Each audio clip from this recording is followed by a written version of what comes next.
Hello friends, welcome to ஜெசி channel. இன்றைக்கி நம்ம என்ன பார்க்க போகிறோம் அப்படின்னா, எம்டி சால்னா, அதாவது குருமா செய்வோம்ல பரோட்டாக்கெலாம், அது காய்கறி எதுவுமே யூஸ் பண்ணாமல் நம்ம எப்படி ஈஸியாக வீட்டிலையே ஹோட்டல் மாதிரியான சால்னா செய்யலாம் அப்படின்றத தான் நம்ம பார்க்க போகிறோம். வாங்க வீடியோக்குள்ளே போகலாம்.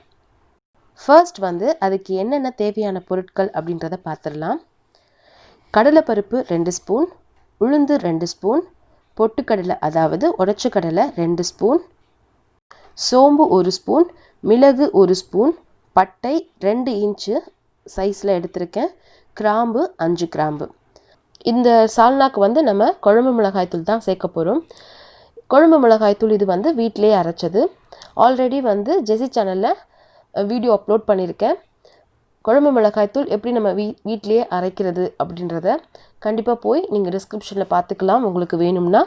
அதுக்கப்புறம் ஒரு அரை ஸ்பூன் மஞ்சள் தூள், உப்பு தேவைக்கேற்ப சேர்த்துக்கோங்க.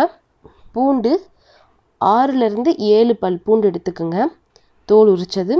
இஞ்சி 1 இன்ச்சு சைஸ் எடுத்திருக்கேன், அதை குட்டி குட்டியாக வெட்டிக்கோங்க.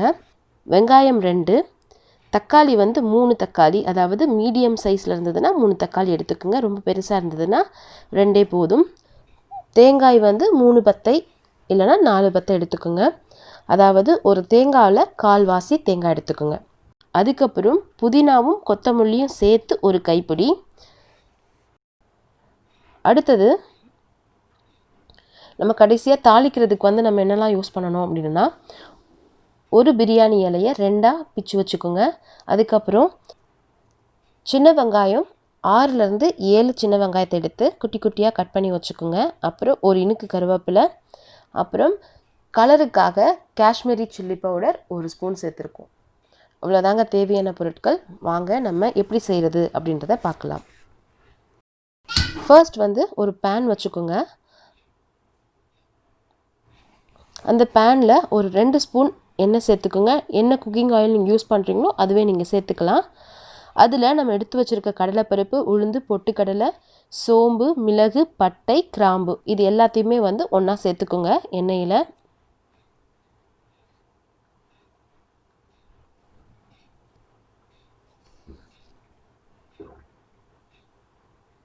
அது லைட்டாக பொரிஞ்சதும்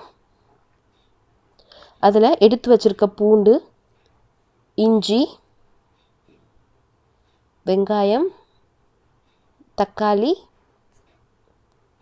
சேர்த்துட்டு நல்லா மிக்ஸ் பண்ணி விட்டுக்குங்க அந்த எண்ணெயில்.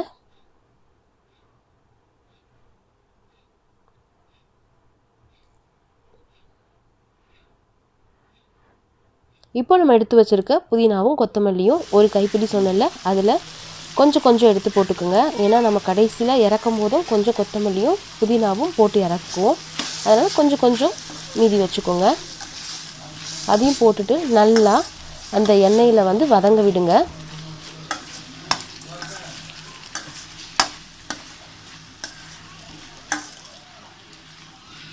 இந்த புதினா கொத்தமல்லிலாம் நம்ம போடுறதுனால நமக்கு நல்லாவே நம்மளுடைய சால்னா செம்ம ஸ்மெல்லாக சூப்பராக இருக்கும்.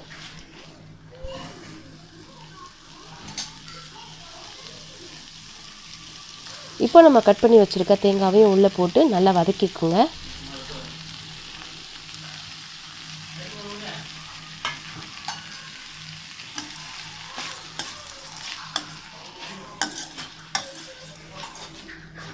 இப்போது உப்பு, மிளகாய்த்தூள், மஞ்சள் தூள் இது எல்லாத்தையுமே உள்ளே சேர்த்துக்குங்க. சேர்த்துட்டு இதையும் நல்லா அந்த மசாலா வாசனைலாம் போகிற அளவுக்கு நல்லா வதங்க விடுங்க.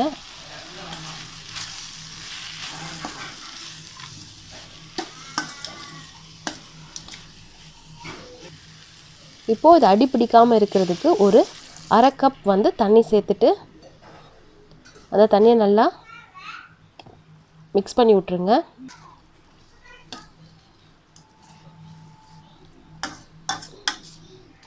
இதில் உப்பு பார்த்து போட்டுக்குங்க. நம்ம பின்னாடி நம்ம குழம்பு இது பண்ணும்போது இதெல்லாம் அரைக்க போகிற மசாலா, ஸோ அந்த டைம் நம்ம வேணும்னா உப்பு போட்டுக்கலாம்.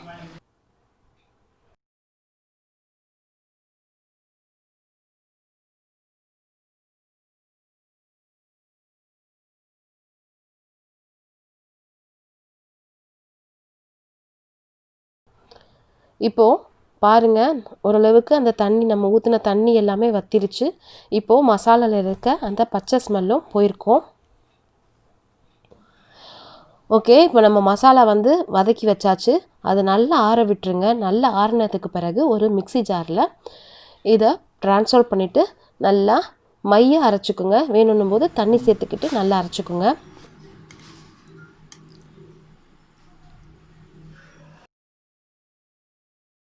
இப்போது இன்னொரு பேன் வச்சுட்டு அதில் ஒரு 2லேருந்து 3 ஸ்பூன் வந்து எண்ணெய் சேர்த்துக்குங்க. அதில் நம்ம எடுத்து வச்சுருக்க பிரியாணி இலையும் சின்ன வெங்காயமும் போட்டு நல்லா வதக்குங்க. கூடவே கருவேப்பிலையும் சேர்த்துக்குங்க.